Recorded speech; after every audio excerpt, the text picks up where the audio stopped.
dando sequência à nossa reflexão, a primeira reflexão tem o título lá no YouTube, Duas Verdades acerca da Bíblia, tá bom? Então, está aí o título da reflexão que você vai encontrar no YouTube. E como eu havia prometido, e domingo passado eu passei 5 minutos, que era 30, e eu fui no 35, eu estou tentando reduzir até eu bater o cronômetro no 30 minutos. Aí eu vou dizer, consegui. Mas é difícil, hein? Para quem fala muito, eu acho que eu sou mais filho da minha sogra do que a minha esposa dela. Que nós somos parecidos, nós gostamos de conversar bastante, né, Estherzinha? Eu até brinquei hoje na escola bíblica ali na Sarinha, dizendo que as mulheres falam muito, e eu conheço uma que se tivesse 2 bocas conversaria com ela mesma. Oi, tudo bem, como você está? Eu estou bem. E as mulheres falam muito, mas eu estou percebendo que os homens também.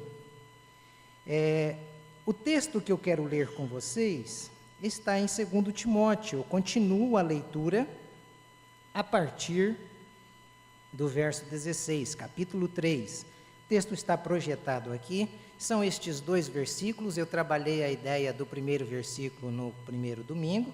Hoje eu vou trabalhar a ideia do segundo versículo, a proposta que o Paulo está fazendo, e lembrando aos irmãos que tudo aquilo que eu estou falando, eu me embasei em John Stott, tá? É um comentário da carta de 2 Timóteo que ele faz, e num teólogo de nome Champlin, que tem um comentário, versículo por versículo, de todo o Novo Testamento.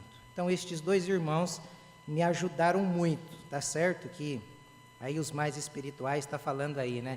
E o Espírito Santo? O Espírito Santo é que me inspirou e me deu vida para eu pesquisar isso daqui, porque, olha, gente, você ficar só orando e pedindo, é difícil, as coisas não acontecem bem assim. Oração tem que ter ação. Então, a gente ora e estuda.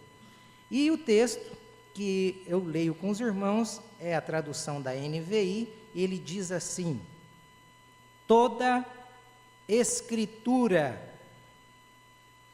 é inspirada por Deus e útil para o ensino, para a repreensão, para a correção e para a instrução na justiça. Então, até aqui você já pode perceber que hoje você vai ter que apertar o cinto de segurança na sua cadeira, mas deixa bem apertado mesmo, para você não correr, para você não se mexer, para você não sair beber água, para você não sair para ir ao banheiro, porque o texto é fantástico. A Escritura serve para o ensino, para a repreensão, para a correção, para a instrução na justiça, para que o homem de Deus seja apto e plenamente preparado para toda boa obra. Vamos orar mais uma vez, mesmo assentados. Pai, nós te agradecemos nessa noite e rogamos-lhe que o Espírito do Senhor fale ao nosso coração, que esta palavra nos oriente, que essa palavra nos mostre o caminho, que essa palavra chame a nossa atenção, nos coloque no trilho, Senhor, porque é isso que interessa. Nós não viemos aqui para ouvir o que nós queremos, mas nós viemos aqui para ouvir o que a sua palavra tem a nos orientar, a falar conosco. É isso que te pedimos em nome de Jesus. Amém. Irmãos, então, no primeiro domingo, na primeira reflexão, nós vimos a origem da Bíblia, certo? E hoje nós vamos trabalhar juntos a ideia do propósito da Bíblia. Então, a segunda verdade acerca da Bíblia que nós precisamos descobrir é o propósito para o qual a Bíblia foi escrita. Vocês acham que a Bíblia foi escrita para quê? Para a gente ficar na caixinha de promessa? Deixa eu ver o que é que Deus, qual é a bênção de Deus para mim hoje.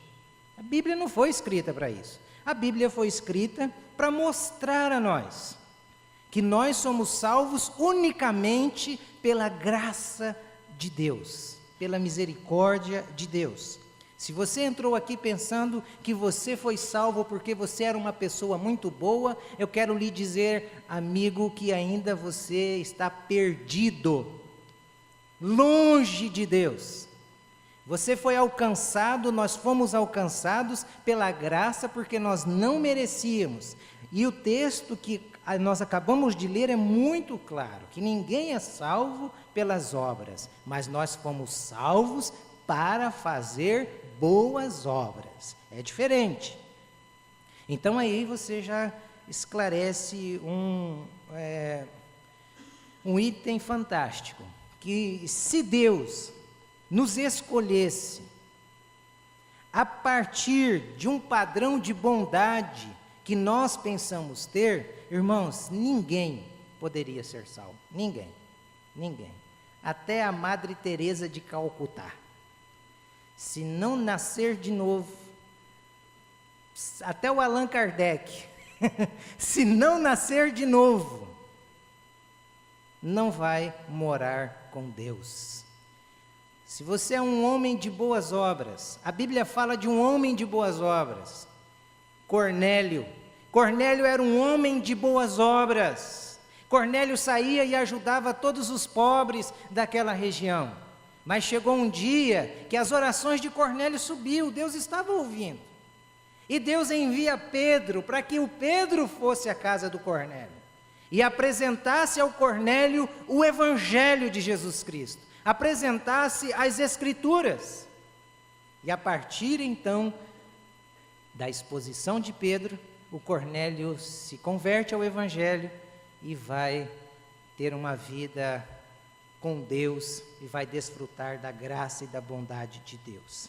Certo, meus irmãos?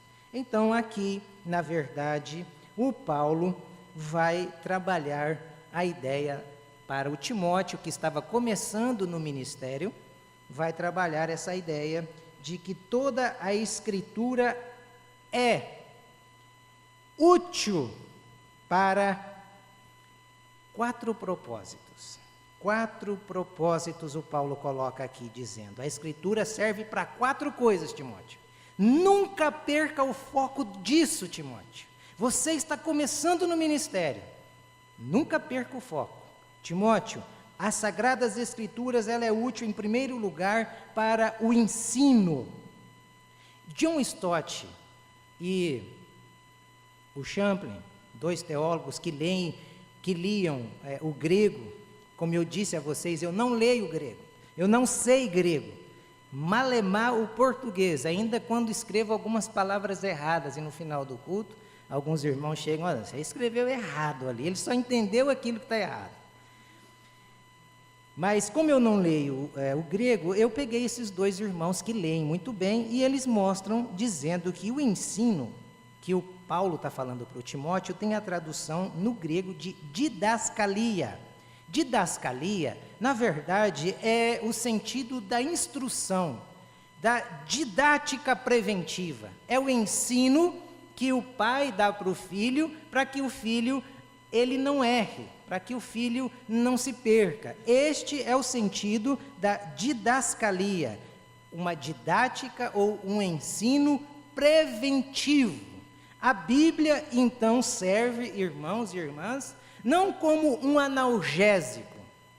A Bíblia serve não como algo que vem para resolver o nosso problema momentâneo, como nós, às vezes, amanhecemos mal. E aí a gente corre, como eu disse, corre para a caixinha de promessas. Você pode ver que caixinha de promessas só tem em hospital, só tem em lugares onde as coisas estão tudo corroborando para que você busque aquilo. E a Bíblia não é um livro para ser lido assim. A Bíblia é um livro para ser lido com frequência. A Bíblia é um livro para ser lido numa cadência de estudos, que a gente entenda o que é que os autores e o que é que o texto está falando para nós. A Bíblia é um livro para ser lida a ponto de fazermos anotações. Como aquilo que eu estou falando aqui para você, se você quisesse crescer mais e aprender mais, você estaria fazendo algumas anotações. A Bíblia é para isso. Até um amigo um dia chegou e disse que tinha ganhado uma Bíblia, e ele foi na casa de um primo que é de uma denominação, acho que é Congregação Cristã. E ele foi na casa desse primo, e o primo, quando viu a Bíblia dele toda rabiscada, O primo dele ficou louco, mas você não pode rabiscar a palavra de Deus, eu vou te dar outra Bíblia. E deu uma Bíblia novinha. Aí ele disse, outra para eu riscar. Bíblia tem que ser surrada. Você quer ver um cara, olha, eu tenho medo de crente, mas eu tenho um medo de crente, que vem com aquelas Bíblias das folhas toda detonada, que você vê assim a caneta para todo lado. Desse eu tenho medo, porque esse sabe da Bíblia, esse estuda a Bíblia. E tem gente que fica lendo a Bíblia como um livro para resolver os problemas diários. Deixa eu ver o que é que Deus tem para mim hoje. Aí eu estou com a dor de cabeça, mas eu vou ver o que é que a Bíblia fala. E ele vai lá e ele fica fazendo essas leituras analgésicas. E a Bíblia não é para isso, não é? A Bíblia é para ser um livro, então, que a gente estuda, e tudo aquilo que eu estou falando hoje para você, talvez não vá resolver o seu problema. Você chegou aqui, talvez precisando que eu lhe motivasse a ter uma fé para conquistar alguma coisa. E eu não vou fazer isso com você, mas o que eu vou fazer aqui hoje pode ajudar a não resolver o problema da sua unha que está encravada aqui hoje. Mas ela pode, tudo o que eu estou falando pode te ajudar a não mais deixar a outra unha encravar. É esse o sentido das Sagradas Escrituras. E didascalia, segundo estes dois autores, ela vai aparecer 21 vezes no Novo Testamento, essa palavra. Dessas 21 vezes, 15 são usadas nas cartas pastorais. São direcionadas aos pastores. Sabe o que isso significa? Que todo pastor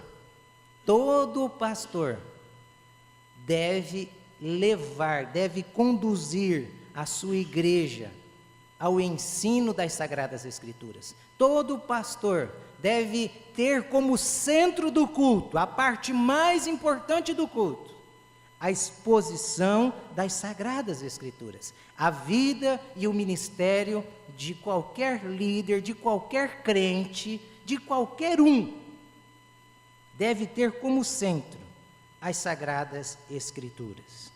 O centro do culto não pode ser o arrepio. Ai, mas hoje foi uma bênção, eu me arrepiei da planta dos pés ao alto da cabeça. Talvez você esteja com febre.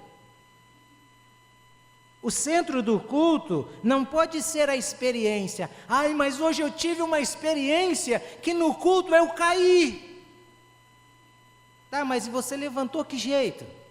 Levantou do mesmo jeito? Não valeu de nada a sua queda. Tomara que a próxima queda você caia, bata com a cabeça no chão e levante pelo menos um pouco melhor. O centro do culto não é, ai irmão, eu preciso sentir Deus. Esse não é o centro do culto. O centro do culto não é o sentir Deus, mas o centro do culto precisa ser as Escrituras. Precisa ser o ouvir Deus. Hoje eu ouvi Deus. Porque quando a gente ouve Deus, quando a gente ouve a exposição das Sagradas Escrituras, a gente sai diferente. Muda, alguma coisa muda. Quantos aqui que tiveram a sua vida mudada pela exposição das Sagradas Escrituras? Ninguém teve a vida mudada porque sentiu um arrepio, mas alguém aqui, e eu digo para você, 99,9% de todas as pessoas que foram até o Evangelho, foram porque as Escrituras foram expostas a elas, porque elas tiveram acesso às Escrituras. Não tem outra forma de nós nos achegarmos a Deus e de Deus se revelar a nós. Então, o segundo conselho, ou o segundo propósito que o Paulo apresenta para o Timóteo é dizendo que a Escritura não só serve para o ensino, mas a Escritura também serve para a repreensão. Irmãos, repreensão aqui é no sentido de correção. Se o ensino é preventivo, A correção, ou melhor, a repreensão, ela precisa ser corretiva. Então, eu ensino para prevenir. Mas eu aprendi, mas fiz errado. Então, eu preciso ser repreendido. E essa repreensão é para que eu seja corrigido nas minhas atitudes, nos meus pensamentos, em meus comportamentos. Isso é o sentido da repreensão. E o Stott diz que a repreensão, ela é encontrada no Antigo Testamento de duas formas. Primeiro, Levíticos capítulo 19, o verso 17, que vai dizer assim: não guardem ódio contra seu irmão no coração. Antes, repreendam com franqueza o seu próximo, para que por causa dele não sofram as consequências do pecado. Então deixa eu já te repreender aqui. Se você entrou aqui cheio de ódio por alguém, quem é que está sofrendo? É quem está sendo odiado por você, ou você que está com o coração cheio de ódio? É você que está com o coração cheio de ódio. Talvez aquela pessoa esteja lá agora, deitada no sofá, assistindo o Fantástico, e você está aqui, e ao invés de estar prestando atenção no culto, você está pensando: ai, se aquele miserável estivesse aqui. Ai, se ele estivesse aqui, eu matava aquele. Olha, tudo que ele precisava ouvir, eu estou falando. Você que está preso. Você que está sofrendo. Então, nós vivemos em um mundinho muito covarde. E nós temos que tomar muito cuidado com os nossos amigos, com os nossos companheiros, com os nossos parceiros. Sabe por quê? Porque dificilmente um amigo nos repreende. Dificilmente. Mas eu quero lhe dizer uma coisa: feliz. Feliz é o homem que tem um amigo ou que tem um irmão que em amor constantemente o repreende. Eu conheço uma pessoa que disse que uma vez praticou um ato ilícito e nunca ninguém chegou a ela dizendo: isso que você está fazendo é pecado. E pecador, que não se arrepender, que não se converter, vai morar com o bicho ruim. Nunca chegou em mim e disse isso. Sempre dizia assim: ah, isso é normal. Isso acontece em todas as famílias. Isso acontece em todos os casais. Eu quero lhe dizer uma coisa: se tem alguém que repreende você, fique próximo a ele. Porque esse de fato é seu amigo. Esse de fato é seu irmão. A repreensão, ela é capaz de salvar um casamento. A repreensão é capaz de mudar o curso de uma vida. A repreensão é capaz de salvar uma vida das astúcias ciladas do diabo.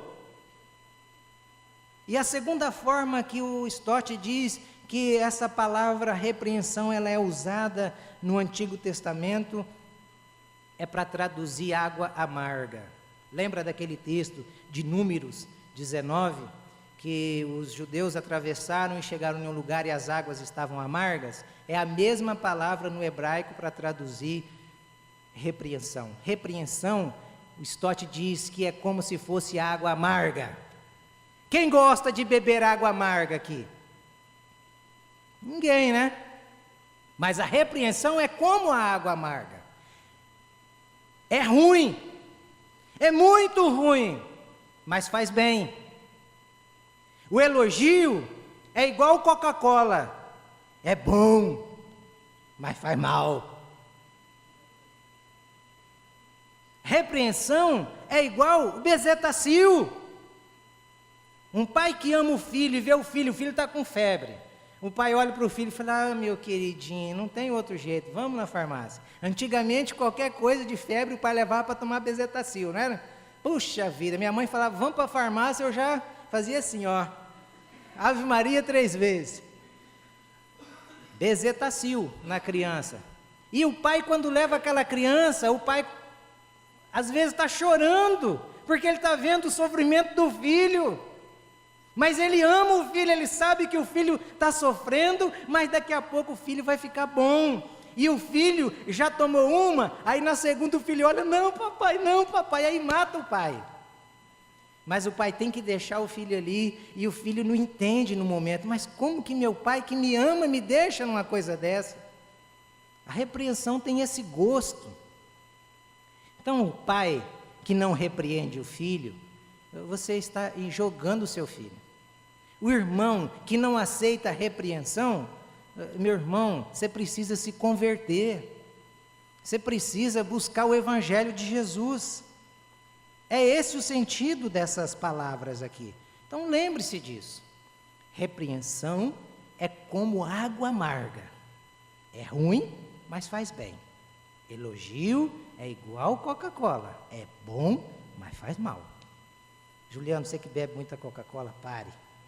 Enquanto é tempo. Geninho, também. E o terceiro propósito das Escrituras, segundo o Paulo, ela não só serve para nos ensinar, não só serve para nos repreender, mas ela serve como para nos corrigir. E o terceiro propósito aqui é, na verdade, a correção. E correção aqui, né, até parece com a repreensão, mas não são iguais. Tá?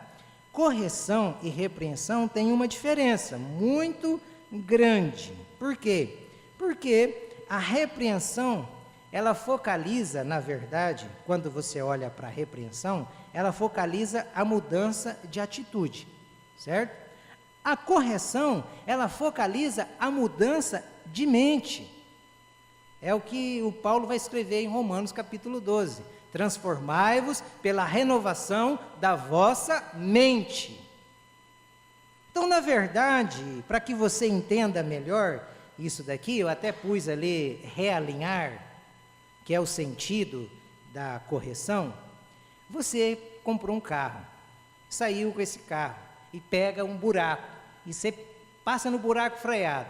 O que vai acontecer com esse carro? Ele vai desalinhar. Não é assim? O carro desalinhou. O que você precisa fazer para deixar esse carro andando justinho? Leva em um lugar que tem uma máquina, e esse carro fica na máquina, e a máquina vai mostrar qual é o alinhamento que esse carro deve ter, e para corrigir esse desalinhamento. Corrige aquilo ali e o carro sai andando perfeitamente, sem comer pneu, sem puxar para o lado em que ele está desalinhado.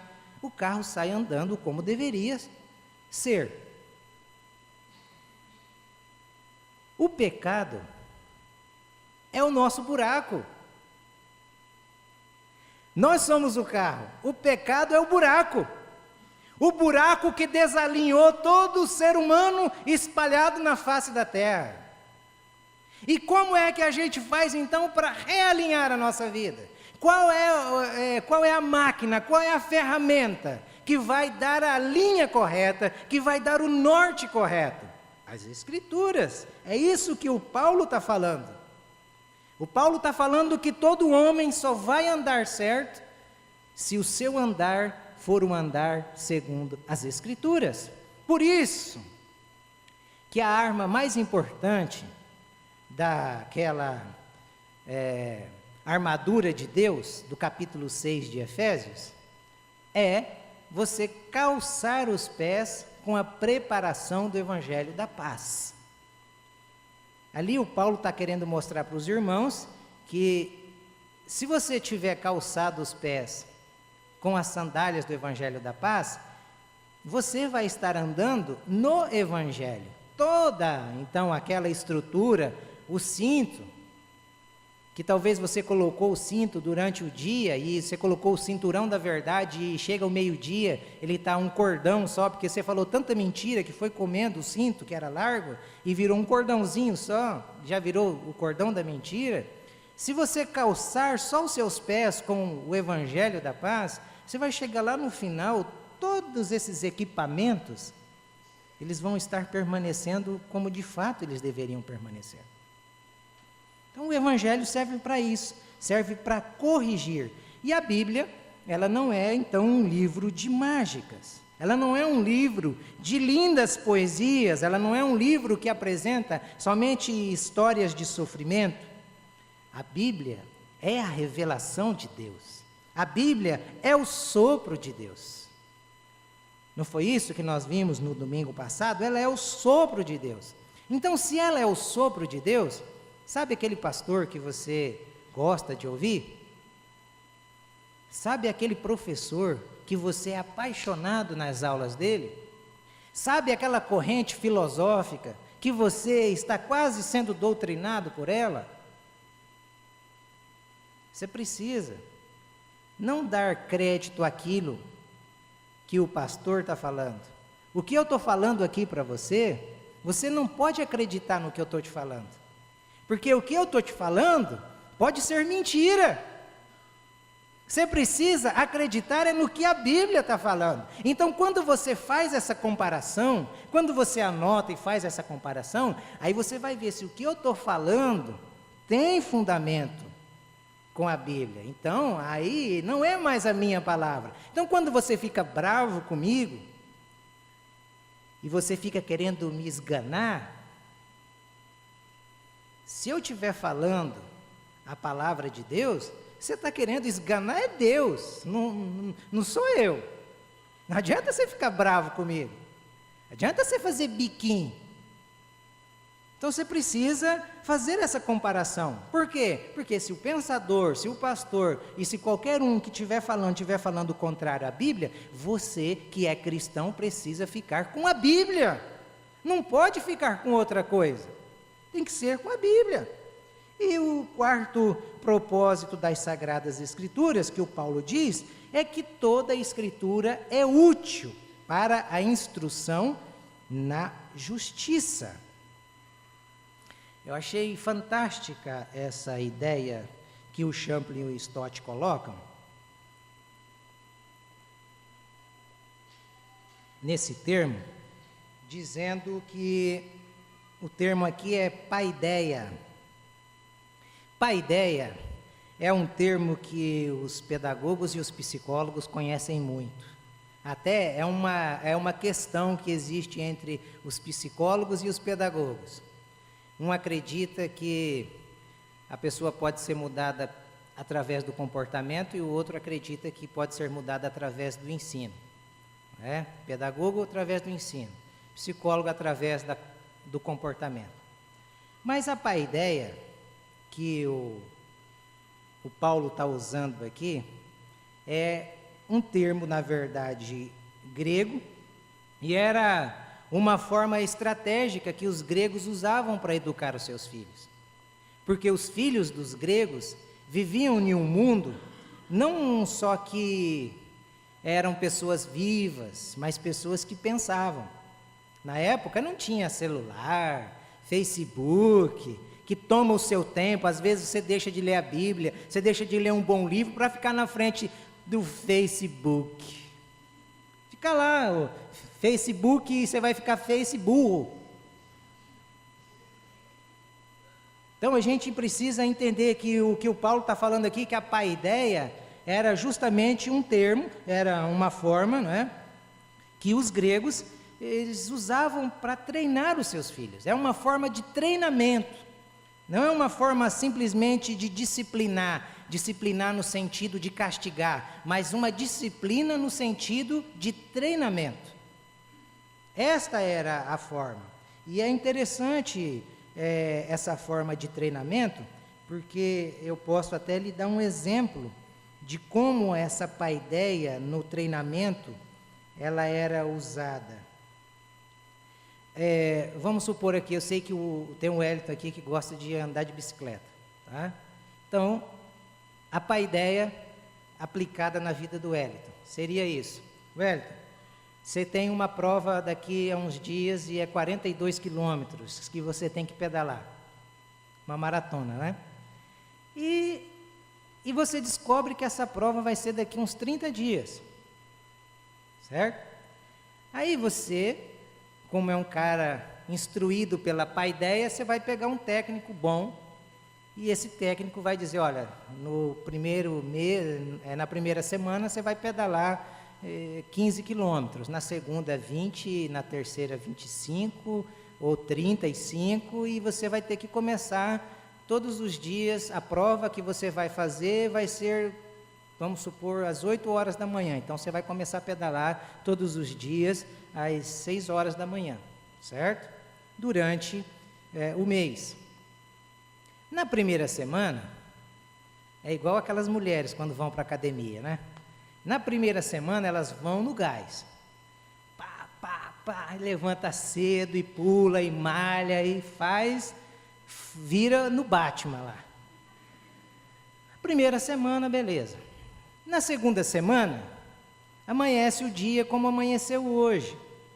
Chovendo, aquela garoazinha, aquele frio.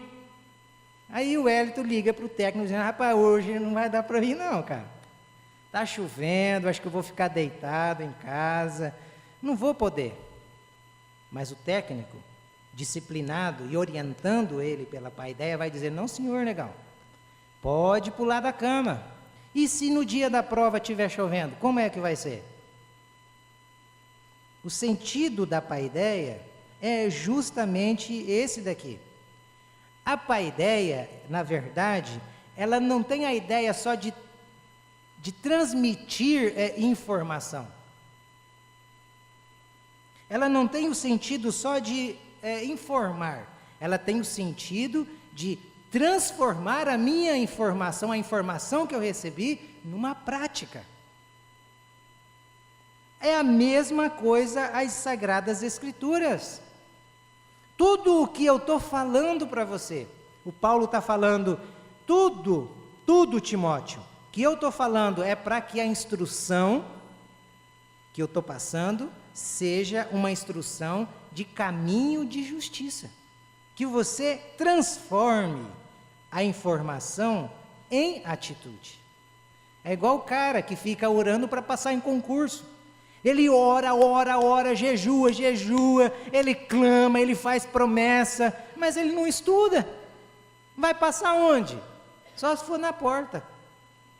É o único lugar que ele pode passar. E a paideia é isso. Então, se você estiver pegando todas as informações que eu estou lhe dando aqui, e não acontecer nenhuma transformação na sua vida, não está servindo de nada as Escrituras. E para a gente caminhar, então, para as Sagradas Escrituras e a conclusão da nossa reflexão, aí agora eu vou começar, então, a dar umas aplicadas aqui, direcionadas, a cada irmão, a cada irmã que está aqui. Você acredita que a Bíblia é inspirada por Deus, de fato? Você acredita? Você acredita mesmo? Agora eu vou usar a paideia. Eu passei a orientação, agora eu vou... Se você acredita, por que você continua traindo a esposa? Se você acredita, por que você continua tendo relações sexuais fora do casamento? Por que você que talvez está namorando, está aí tentando fazer test drive direto com a sua namorada? Você acredita mesmo que a Bíblia é inspirada por Deus, vivendo como um cachorro? Você acredita? Será que nós acreditamos que a Bíblia é um livro inspirado por Deus e continuamos soltando cheque frio na praça? Envergonhando o nome da igreja, envergonhando o nome de Cristo na sua vida, dizendo que você é cristão ainda. Eu vou evangelizar hoje. Mas cara, primeiro vai pagar suas contas, velho. Você acredita que a palavra de Deus é inspirada? É o sopro de Deus para você? Aí quando a gente entra agora, por exemplo, agora eu vou pegar os crentes, os membros da nossa comunidade só, tá? Você acredita, você que é membro, que a igreja ela sobrevive de oração? Você acredita? Eu fiquei assustado, eu nunca tinha ido conversar com o tesoureiro, eu só fui por causa do Hélito, que fizeram um balancete aí, nós precisamos nos organizar para a gente comprar um terreno para construir aquele orfanato, aquele colégio, a igreja que a gente sonha. Nós precisamos disso. E aí, foi aprovado em assembleia, foi proposto aquela explanação legal que fizemos juntos aqui. Aí eu cheguei no tesoureiro e falei, eu vou sair para ver terreno por aí. Saí porque tem os meninos da comissão, mas eu, naquela ansiedade louca, falei, deixa eu sair só para dar uma olhada no mercado. E descobri alguns, e aí cheguei todo empolgado, Hélito, achei um terreno ali, cara, que é o terreno. Ah, é? Quanto que é? O Hélito só com um balde de gelo veio, quanto que é? Eu falei, 500 mil. 500 mil, Aí eu falei, deixa eu ligar para o Branco, falar para o Branco fazer um cálculo lá para ver até quanto que a gente aguenta uma parcela. É legal que o Hélito e o Ademar disseram, não, nada de parcela, é à vista. Se for comprar, é à vista. Então tudo bem, só para ver. Aí o Branco foi lá, fez um levantamento e sentou com o Hélito. Falei, não quero sentar, senta você e ele. E para surpresa nossa, a nossa comunidade é sustentada por 22 pessoas dizimistas fiéis. Nós temos 110 membros, cara. É de chorar, não é? Não é de rir, é de chorar. Pastor, mas eu sou contra o dízimo. Tudo bem. Você é a favor do quê, então? Eu acho que tem que ser oferta. Tudo bem, legal. Só que tem que ser de acordo com o que a palavra de Deus diz. Ofertas proporcional ao que você recebeu.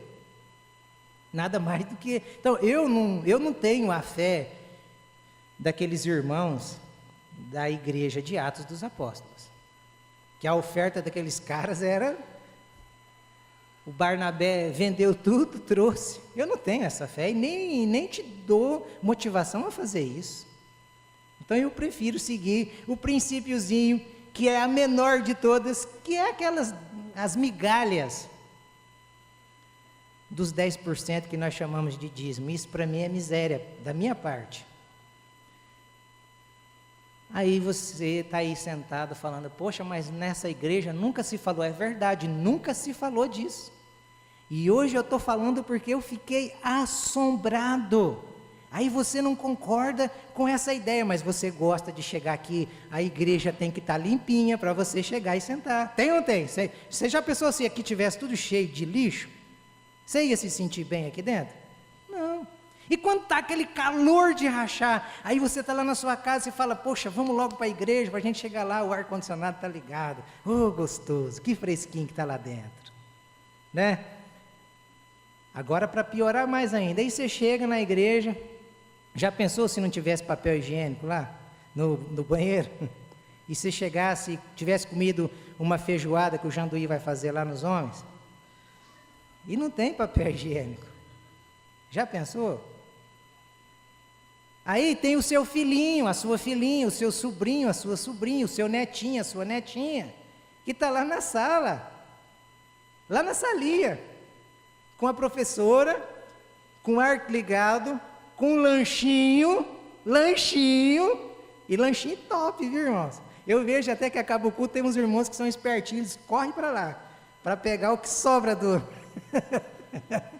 Sempre quando eu chego já acabou tudo. Tá certo. Mas isso aí é correto, né, meu? Isso aí está sendo custeado com alguém que está bancando, com alguém que não pensou como você pensou. Você está entendendo? Então, até que ponto as Escrituras, ela de fato é palavra de Deus na nossa vida? Mas eu não consigo, porque eu ajudo o fulano de tal. Tá, você ajuda o fulano de tal, mas você já pensou, até eu dei risada que o Hélito compartilhando, disse que chegou um cidadão lá no consultório e falou assim, não, mas eu posso pegar o que eu queria e que era devido eu levar para a igreja e eu dar para uma família lá. Tudo bem, Deus vai aceitar do mesmo jeito. Vai aceitar, claro que vai. Aí o Hélito fez a seguinte pergunta para ele, mas e daí? Eu estou com uma dívida aqui, então esse mês você vai trabalhar lá e tudo que você ganhar, você vem e paga a minha dívida aqui. Ué, mas e a minha casa? Ué, mesma coisa acontece com a igreja. A conta de luz chega, velho. Graças a Deus nós conseguimos reduzir a bicha. Antes era 700 e pouco, agora está vindo acho que 400 e pouco. Percebe? Então até que ponto nós estamos comprometidos com o Evangelho de Jesus Cristo? Até que ponto? Ah, eu não vou hoje na igreja não, eu vou ficar em casa. Para que ir lá domingo de manhã escutar aquela escolinha bíblica dominical lá? Não tem como eu falar que eu amo a igreja, que eu amo Jesus, mas eu não tenho compromisso com a igreja. Ah, deixa eu ver, hoje eu estou na escala, então eu vou. Ah, se eu não estou na escala, não vou lá hoje não. Fui lá fazer o quê? Ficar lá vendo aquele orelhudo pregar lá? Essa é a concepção de igreja? Essa é a concepção de evangelho? Sabe, irmãos, nós precisamos mudar os nossos conceitos. E as Sagradas Escrituras, elas servem para isso. Você acha que o que eu estou falando para você tem fundamento? Você acha? Se não tem fundamento, as Escrituras estão erradas, você está certo. Irmão. Então nós precisamos entender isso. A Bíblia veio não para trazer informação para nós. A Bíblia não veio para trazer informação. A Bíblia veio para gerar transformação em mim e em você. A Bíblia veio para isso. E aí você precisa decidir o que é que você vai fazer com a Bíblia a partir de hoje. O que é que você vai fazer com a Bíblia a partir de hoje. Então, para a gente terminar essa reflexão, a Cléo vai ler um texto que está em Hebreus 12, do verso 5 ao verso 13. E você preste atenção na leitura desse texto. Tudo o que eu preguei, tudo o que eu falei, se não estiver de acordo com as Sagradas Escrituras, desconsidere. Mas se tiver, coloque em prática. Vai lá, Cléo. Vocês se esqueceram da palavra de ânimo que ele lhes dirige como a filhos?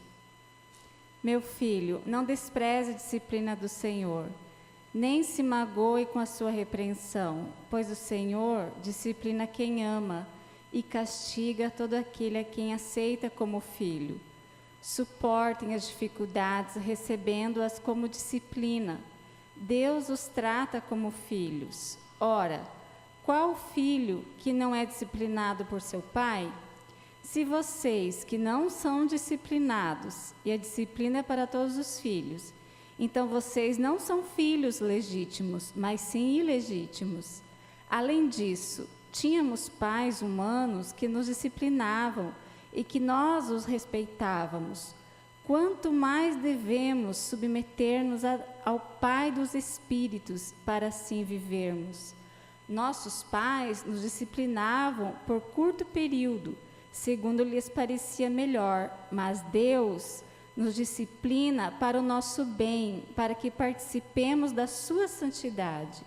Nenhuma disciplina parece ser motivo de alegria no momento, mas sim de tristeza. Mais tarde, porém, produz fruto de justiça e paz para aqueles que por ela foram exercitados. Portanto, fortaleçam as mãos enfraquecidas e os joelhos vacilantes. Façam caminhos retos para os seus pés, para que o manco não se desvie, antes seja curado. Amém. Estas são as palavras do Senhor. E para a gente encerrar depois desse videozinho, eu oro com vocês, tá bom? Preste atenção nesse vídeo.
Jonathan Edwards,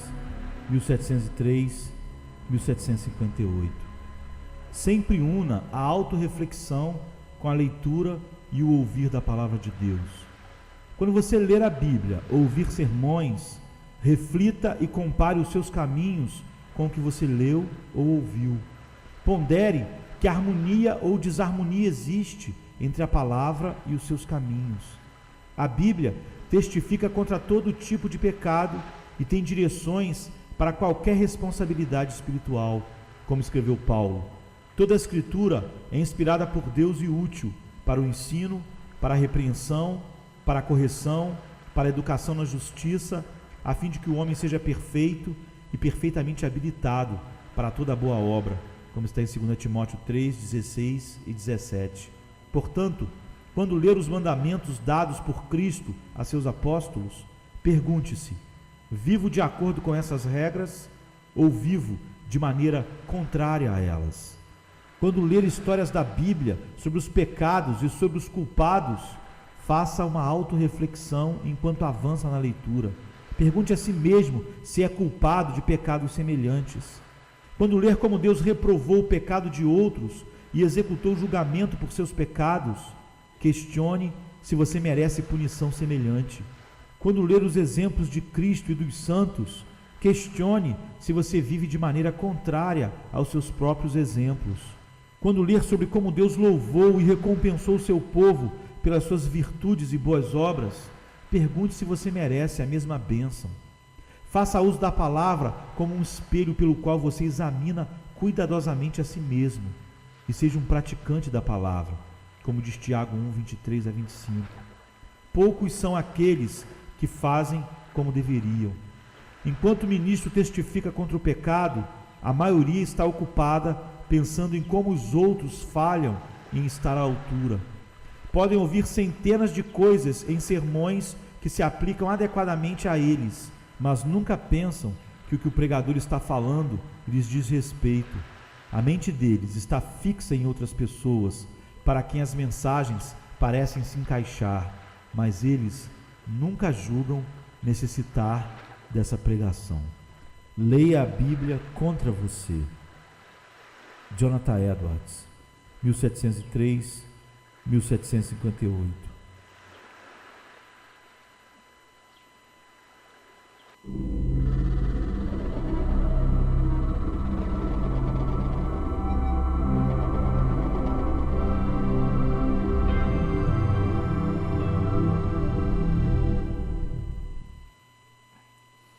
Esse deve ser o caminho. Precisamos ler a Bíblia contra nós, não a favor de nós, tá bom? Vamos nos colocar em pé.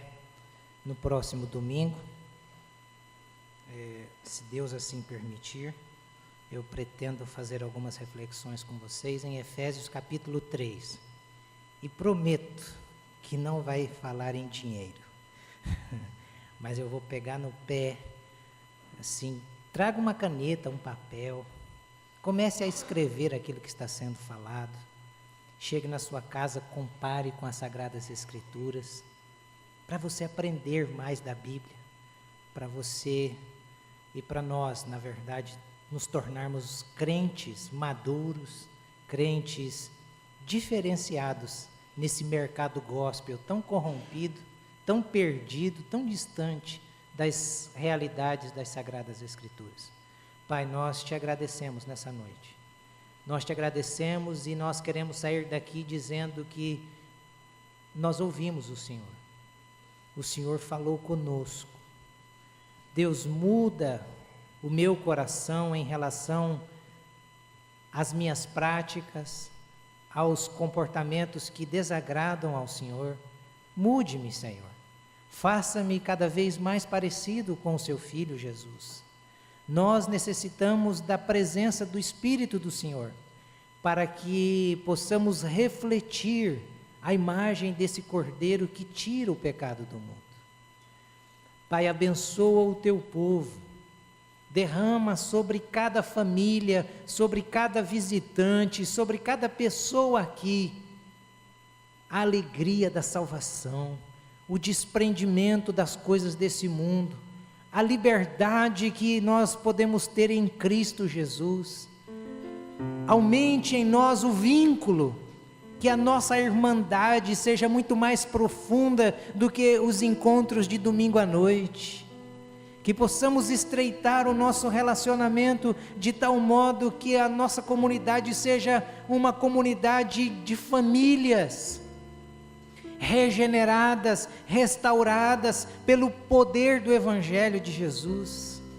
Usa cada irmão, cada membro deste corpo, através do dom, através do talento que cada um tem, para a expansão do seu reino nessa cidade. Ó Deus, ajude-nos a sempre colocar o Senhor acima de qualquer outra coisa, e a prioridade máxima de nossa vida, Senhor. Ó Deus, aqueles que talvez estão em condições difíceis, dê condições para que acertem, liquidem todas as suas dívidas. Abençoe o teu povo, para que o teu povo seja livre, não seja escravo das dívidas. Derrame bênção sobre a vida do teu povo, que o teu povo possa ser próspero em todos os sentidos, ó Deus. Despeça-nos em paz, e embaixo desta grande paz, que possamos vivenciar esta semana, triunfando sobre as lutas e não perdendo a paz, triunfando sobre as lutas e no final de todas elas vencendo, porque Tu és o nosso Rei, Tu és o vencedor que vai à nossa frente. Muito obrigado, ó Pai.